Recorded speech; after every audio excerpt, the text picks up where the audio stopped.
नमस्कार स्टूडेंट। आज मैं आपको बताऊंगा बेटा, जो हिंदी मीडियम वाले स्टूडेंट हैं जिनको 2-2 मार्क्स में किन चैप्टर का पढ़ना है, और उनके मैं आपको आईएमपी क्वेश्चन दे रहा हूं 2-2 नंबर वाले। तो 2-2 नंबर वाले पहले मैं आपको चैप्टर बता दे रहा हूं किन चैप्टर से आपके 2-2 मार्क्स के आएंगे, तो आप अच्छी तरीके से समझ लीजिए। आपको क्या है कि पूरा पैटर्न समझ में आ जाएगा। तो देखिए, सबसे पहले यह बात करता हूँ चैप्टर 6। चैप्टर 6 का नाम क्या है? संसाधन एवं विकास। इससे आपका 2 मार्क्स का आ रहा है। उसके बाद चैप्टर 9 जो कि आपका कृषि है, इसमें 2 मार्क्स का क्वेश्चन आएगा। फिर आता है चैप्टर 11 विनिर्माण उद्योग, इसमें 2 नंबर का क्वेश्चन आएगा। उसके बाद चैप्टर 12 जो कि राष्ट्रीय अर्थव्यवस्था की जीवन रेखा, ये भी इसमें आपको 2 नंबर का आएगा। चैप्टर 2 जो रहेगा इसमें भारत में राष्ट्रवाद, ये मोस्ट इंपॉर्टेंट चैप्टर, इसमें एक 4 मार्क्स का भी आएगा और एक 2 मार्क्स का भी क्वेश्चन आएगा। उसके बाद चैप्टर 3 जो है भूमंडलीय विश्व का बनना, जिसमें कि आपको 2 मार्क्स का, सारे 2-2 नंबर वाले ही चैप्टर हैं सभी के सभी। चैप्टर 4 की बात करूं, औद्योगिकरण का युग, इसमें भी 2 नंबर का है। चैप्टर 5 रहेगा मुद्रण संस्कृति और आधुनिक दुनिया, इसमें भी आपका 2 मार्क्स का। चैप्टर 16 की बात करें राजनीतिक दल। चैप्टर 17 की बात करें लोकतंत्र के परिणाम। उसका चैप्टर 19 जो है भारतीय अर्थव्यवस्था के क्षेत्रक, और एक लास्ट 21 चैप्टर जो है वैश्वीकरण। तो इतने चैप्टर आपको अच्छे से तैयारी करना है। ये सारे चैप्टर जितने ही मैं बता रहा हूँ, हर चैप्टर में आपको 2-2 नंबर का आएगा। अब मैं स्टार्ट कर रहा हूँ 1-1 करके आपको इनके आईएमपी क्वेश्चन। ठीक है, चलिए अभी स्टार्ट करते हैं। सबसे पहले 2 नंबर का रहेगा। चैप्टर 2 में से कौन से 2-2 नंबर के हैं वो आईएमपी क्वेश्चन बता रहा हूँ मैं।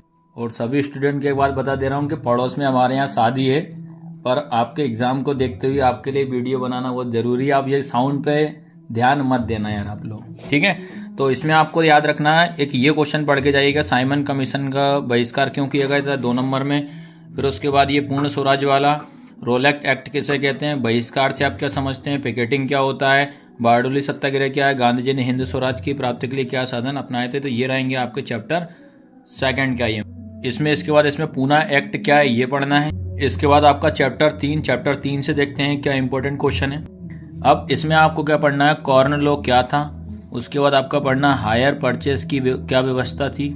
उसके बाद द्वितीय विश्व युद्ध में मित्र राष्ट्र और धुरी शक्तियों कौन कौन सी थी। उसके बाद वीटो निषेध अधिकार क्या था। रेशम मार्ग से किन किन वस्तुओं का व्यापार होता था, ये आपको पढ़ना है, ठीक है। और इसमें यहाँ तक है, आपको इसमें इतना ही पढ़ना है कि ये 16वीं सदी वाला क्वेश्चन आपका आया हुआ था। फिर उसके बाद पढ़िएगा सर हेनरी मार्टिन स्टैनली कौन थे, क्योंकि 2 मार्क्स के हिसाब से आपको ज़्यादा बड़ा नहीं पढ़ना। अब इसके बाद आपका चैप्टर 4 में देखिए क्या इंपॉर्टेंट है आपके लिए। तो 2 मार्क्स के हिसाब से मात्र 2 से 3 लाइन पढ़ना, ज़्यादा आपको नहीं एक्सप्लेन करना 2 मार्क्स में। औद्योगिक उत्पादन से आप क्या समझते हैं, जमशेद जी जीजा भोये कौन थे, सेठ हुकुमचंद कौन थे, जोवर कौन थे, चैम्बर ऑफ कॉमर्स क्या था, ये पढ़ना है। उसके बाद फिर आता है आपका लंदन को फिनिशिंग सेंटर के रूप में क्यों जाना जाता है, गुमास्ता के कोई 2 कार्य, गुमास्ता किसे कहते हैं। फिर 19वीं सदी के मध्य श्रम बहुमता के मजदूरों की जिंदगी कैसे प्रभावित थी। इतने आपको पढ़ना चैप्टर आपके 4 में। उसके बाद अगर बात करते हैं अपन चैप्टर 5 की बात कर, तो देखिए चैप्टर 5 ये निकला। आंसर भी इसलिए करता रहा हूँ ताकि आपको ढूंढने में दिक्कत ना पड़े भैया। चैप्टर 5 में आपको ये बस इसमें रेड पेन वाले करना, बेलम क्या है, प्लानेट से आप क्या समझते हैं, प्रोटेस्ट धर्म सुधार से आप क्या समझते हैं, पंचांग से आप क्या समझते हैं, चेप बुक क्या होता है, निरकुशवाद क्या होता है, उल्मा फतवा क्या है, गाथा गीत क्या। एक इसमें याद रखना चेप बुक और चेपमैन, ये जरूर पढ़ के जाइए। गाथा गीत क्या होता है, योहान गुटेनबर्ग ने मुद्रण क्षेत्र से आप क्या अभिप्राय, 19वीं सदी की मशहूर लेखिका के नाम लिखिए, ये पढ़ना है, ठीक है। उसके बाद इसमें आपको एक ये वाला पढ़िएगा, मुद्रण की सबसे पहली तकनीक कहाँ और कैसे प्राप्त। 2 मार्क्स के हिसाब से आपको इतना ही पढ़ना, ज़्यादा बड़े बड़े आपको नहीं पढ़ना है। फिर आता राष्ट्रवादी समाज के, ये पढ़ लेना, मुद्रण संस्कृति ने फ्रांसीसी क्रांति को किस प्रकार प्रभावित किया।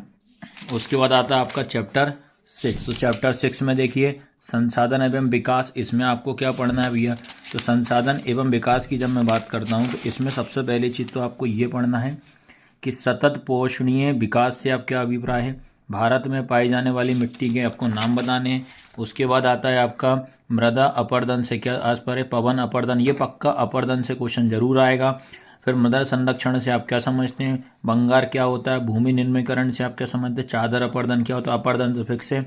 संसाधन से आप क्या समझते हैं, एजेंडा 21 क्या होता है। तो ये क्वेश्चन पढ़ने। उसके बाद मिट्टी से भी पढ़ लिएगा, मिट्टी से मात्र एक एक अंतर भी पढ़ लेना हो जाएगा। लाल मिट्टी लेटेराइट मिट्टी पढ़ना है। उसके बाद जड़ोद और काली मिट्टी क्या होती है ये पढ़ना है। तो इस चैप्टर में आपको इतने क्वेश्चन करना, 2 नंबर आपके सारे कवर हो जाएंगे। उसके बाद याद रखना है आपका 6 के बाद जो था अब आका है चैप्टर 9। चैप्टर 9 में अपन एंट्री मार रहे हैं, ठीक है। तो चैप्टर 8 9 9 9 याद रखना। चैप्टर 9 में आपको क्या पढ़ना है वो बता दे रहा हूँ। चैप्टर 9 आपका एग्रीकल्चर कृषि है, जिसमें कि 9 में आपको पढ़ना है, यहाँ से देखिए ये रबी खरीफ की फसल, ये 2 उदाहरण करना। नगद और व्यापारी फसल क्या होता है। उसके बाद गन्ना नगद के दाम, जूट को सुनहरा रेशा क्यों कहा जाता है, ये पढ़ना, ये आएगा सुनहरा रेशा वाला।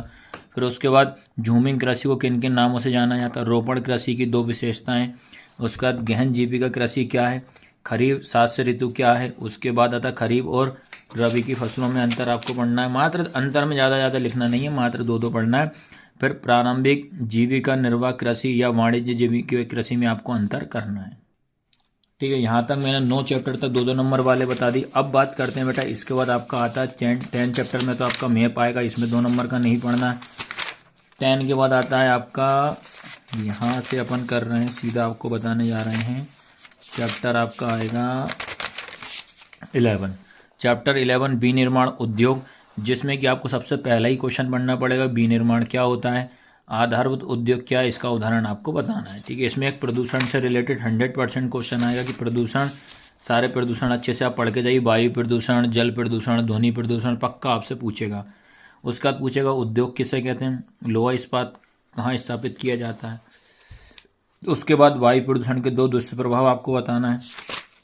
इसके बाद ये आता है सार्वजनिक उद्योग और निजी उद्योग क्या है। उसके बाद तापीय प्रदूषण से आप क्या समझते हैं। उसके बाद सहकारी और मोटर गाड़ी उद्योग क्या, तो उद्योग से भी आपका पक्का क्वेश्चन आपको जरूर मिलेगा। इसके बाद 11 चैप्टर के बाद आपको सीधा आप देख लेते हैं किस चैप्टर से आ रहा है, वो आपका 12 चैप्टर से आ रहा है। तो 12 चैप्टर का नाम क्या है, राष्ट्रीय अर्थव्यवस्था की जीवन रेखा।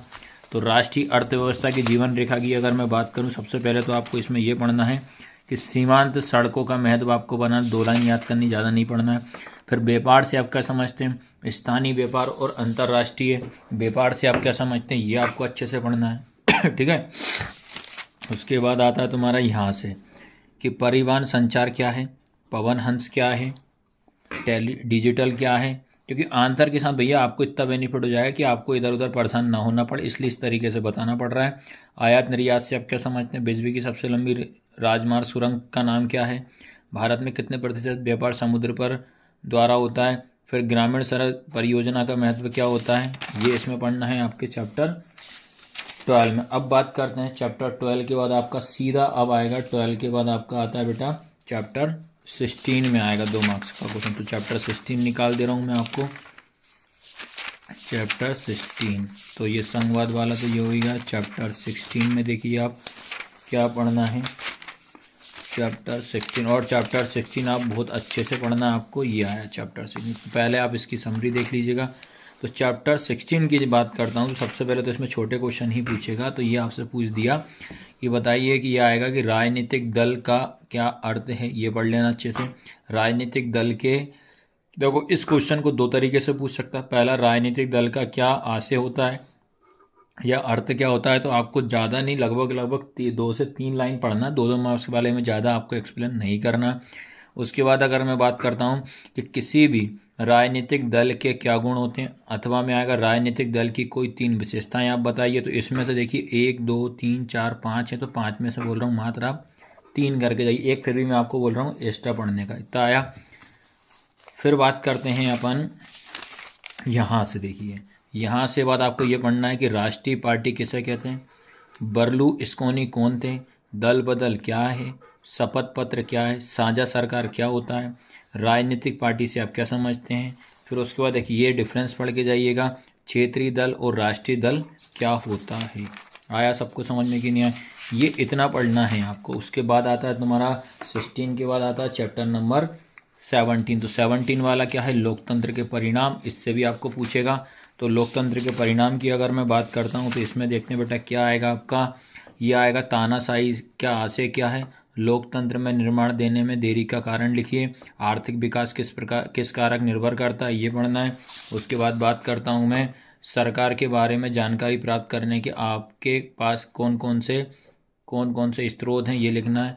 लोकतांत्रिक शासन व्यवस्था अन्य शासन व्यवस्था से बेहतर क्यों है, इसको अथवा में लोकतंत्र को सबसे बेहतरीन क्यों बताया गया है, ये पढ़ना है।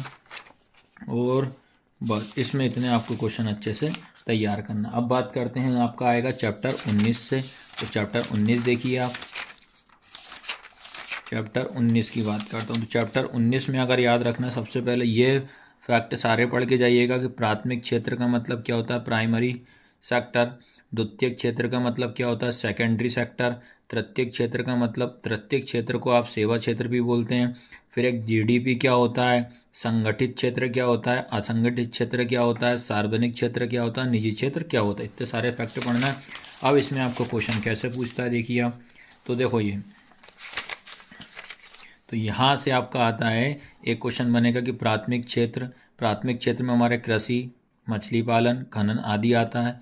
द्वितीयक क्षेत्र की बात करूं, निर्माण का कार्य करता है, कपड़ा बनाना, लोहे की मशीन में द्वितीय। प्राथमिक क्षेत्र का मतलब क्या होता है, जो कच्चा माल आता है उसका दोबारा से उपयोग करना द्वितीयक क्षेत्र होता है, जिसको विनिर्माण कहा जाता है। विनिर्माण के उद्देश्य इन दोनों का उपयोग हम सेवाओं के लिए किया जाता है, इसके लिए हम इसको तृतीयक क्षेत्र का। तृतीयक क्षेत्र में सेवा में बैंक आएगा, बीमा, पर्यटन, परिवहन, शैक्षणिक संस्थान, स्वास्थ्य सेवाएं आदि आता है। उसके बाद अगर मैं बात करूं कि खुली बेरोजगारी और प्रच्छन्न बेरोजगारी के बीच में अंतर, खुली बेरोजगारी और प्रच्छन्न बेरोजगारी, तो इसमें से आप पढ़ना है। तो ये क्या लिखा है, खुली बेरोजगारी के बारे में अगर अपन समझें तो क्या लिखा है, जब व्यक्ति कार्य करने के योग्य हैं और वे कार्य करना चाहते हैं लेकिन उनको कार्य नहीं मिलता, तो ऐसी स्थिति खुली बेरोजगारी कहते हैं। बेरोजगारी का यह स्वरूप प्रत्यक्ष रूप से दिखाई नहीं देता या छिपा रहता है, ये आपको दोनों अच्छे से पढ़ना है।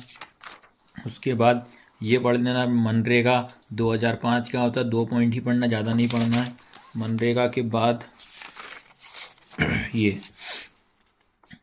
सेवा क्षेत्र बता दिया, प्राथमिक, द्वितीयक, तृतीयक क्षेत्र का एक एक उदाहरण बताना है। अधोसंरचना किसे कहते हैं, अल्प बेरोजगारी क्या है। उसके बाद संगठित क्षेत्र की 2 विशेषताएं बताइए। शहरी क्षेत्र में रोजगार पैदा करने के 2 उपाय बताना आपको। फिर ये आता है प्राथमिक द्वितीयक क्षेत्र की 2 विशेषताएं बताना है। इतना आया सबको समझ में कि नहीं। अब उसके बाद एक लास्ट चैप्टर बचता है आपका, चैप्टर आपका आता है 21। चैप्टर 21 से 2 मार्क्स का रहेगा, ठीक है। 21 पे आते हैं। 21 वाला चैप्टर ही मोस्ट इम्पोर्टेंट है, जिसमें कि ये देखो बेसवीकरण और भारतीय अर्थव्यवस्था की, इसमें देखो कुछ जो आपके इम्पोर्टेंट फैक्ट रहेंगे, तो इसमें आपको क्या क्या पढ़ना है, ठीक है। तो देखो मैं अब इसको अच्छी तरीके से समझा देता हूँ। चैप्टर 21 की अगर मैं बात करूँ तो चैप्टर 21 में देखो सबसे पहली चीज़ तो आपको पढ़ना है कि बेसवीकरण क्या है। बेसवीकरण से आप क्या समझते हैं, बेसवीकरण से एक क्वेश्चन पक्का आपको देखने को मिलेगा। तो इतना बड़ा ना करके आप यहीं तक भी आराम से इतना भी लिख दोगे तो भी बेसवीकरण चल जाएगा। उसका अगला क्वेश्चन आता है, श्रम कानूनों में लचीलापन कंपनियों को कैसे मदद करता है। इसमें आपको मात्र 2 से 3 लाइन पढ़ना, ज़्यादा नहीं पढ़ना है। फिर आता है कि बहुराष्ट्रीय कंपनी कहाँ स्थापित किया थी। इसको अथवा में कैसे पूछ सकता है कि दूसरे देशों में बहुराष्ट्रीय कंपनी किस प्रकार उत्पादन या उत्पादन पर नियंत्रण स्थापित करती है, ये पढ़ना है। उसके बाद आता है तुम्हारा कि वैश्वीकरण का प्रभाव एक समान नहीं है, इस कथन की अपने शब्दों में व्याख्या करना है।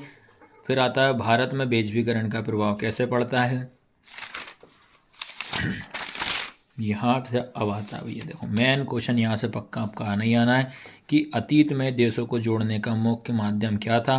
तो व्यापार की दूरस्थ देशों को आपस में जोड़ने का मुख्य माध्यम था, याद रखना। व्यापार मतलब बिजनेस आ जाएगा। बहुराष्ट्रीय कंपनी से आप क्या समझते हैं, एक बहुराष्ट्रीय कंपनी यह है जो एक से अधिक राष्ट्रों में उत्पादन करती है। ये कंपनी बड़े पैमाने पर उत्पादन करती है और उत्पादित वस्तुओं को अनेक राष्ट्रों में बेचती है। वैश्वीकरण से किस उपभोक्ता वर्ग को अधिक लाभ हुआ है। श्रम विभाजन किसे कहते हैं, किसी वस्तु की उत्पन्न प्रक्रिया को विभिन्न उपक्रियाओं में बांटना और प्रत्येक उपक्रिया को अलग अलग श्रमिकों से कराना श्रम विभाजन कहलाता है। किन उद्योगों पर वैश्वीकरण का बुरा प्रभाव पड़ा। बैटरी, संधारित्र, प्लास्टिक, खिलौने, टायर और डेयरी उत्पादन, खाद्य तेलों के उद्योग कुछ ऐसे उदाहरण हैं जहां प्रतिस्पर्धा के कारण छोटे विनिर्माताओं पर कड़ी मार पड़ी है और कई इकाइयां कैसी होगी, बंद हो गई, जिसके चलने श्रमिक कैसे होगा, बेरोजगार हो गए।